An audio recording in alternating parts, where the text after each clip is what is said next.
प्रियात्मन सप्रेम जय जीव। आदि मनीश्वर योगेश्वर परम पूज्य सत्य सम्राट सद्गुरुदेव शिवमुनि जी का वचनामृत से एक बूंद। पद्मासन किसे कहते हैं? पद्म मानी है कमल। कमल का पत्र तालाब के ऊपर फैला रहता है और उसके ऊपर कमल नाल में कमल सीधा फूला हुआ खड़ा रहता है।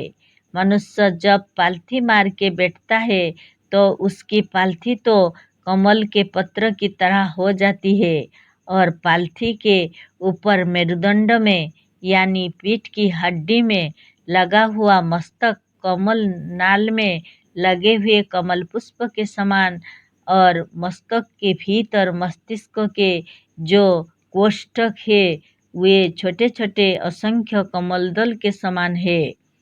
कमल या कमल का पत्र सागर यानी तालाब के जल के ऊपर होता है।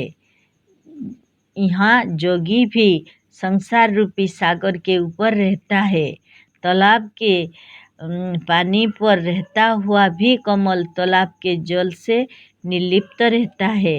ठीक इसी तरह से पद्मासन लगाकर साधन करने वाला जोगी भी संसार में बैठा हुआ भी संसार से निर्लिप्त रहता है। इसी तरह से पद्म की तरह जो जोगी चित्त एकाग्र करके पालथी मारकर सुखपूर्वक बैठा हुआ आत्मानंद में मग्न है, जोगी के बैठने की यह स्थिति पद्मासन है। उत्तान हाथ पैर फैलाकर लेट जाना सुखासन है। जब योगी आराम करता या ध्यान करके आत्मानंद में मग्न होना चाहता है तो इसी स्थिति में होता है। इसी से इस आसन को सुखासन कहते हैं। सीधे खड़े हो जाने को ताड़ासन कहते हैं। हाथ पैर के फेरफार से इसके अनेक भेद प्रभेद है।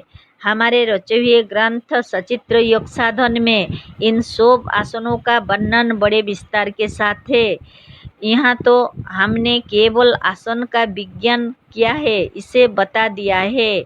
चक्रभेदन के कौन कौन से साधन किस तौर पर और किस आसन से किए जाते हैं इसे किसी तरह से भी लिखकर बताना और समझाना कठिन ही नहीं असंभव है। चक्रभेदन योग का मुख्य अंग है, बिना इसके योग नहीं हो सकता। अतः इसे सीखने के लिए या तो आप हमारे पास आओए या किसी निकट के मुनि मुनिवर मुनिरत्न या मुनिराज से जिन्हें शिक्षा देने का अधिकार दिया गया है सीख ले। हर हालत में सीखने वाले को मुनि समाज का सदस्य होना होगा और उसके प्रवेश पत्र पर हस्ताक्षर करके उसके नियम को पालन करने की प्रतिज्ञा करनी होगी। योग को प्रत्येक गृहस्थ, बालक, वृद्ध और युवा तथा हिंदू, मुसलमान, ईसाई कोई भी हो सीख सकता है और कर सकता है। केवल साधन करने और सीखने की इच्छा और श्रद्धा होनी चाहिए। योग संसार के जितने साधन है सबसे अधिक सरल, सुगम, सुंदर, सुलभ, सुबोध, सुखदायी, स्वस्थप्रद और आनंददायी है।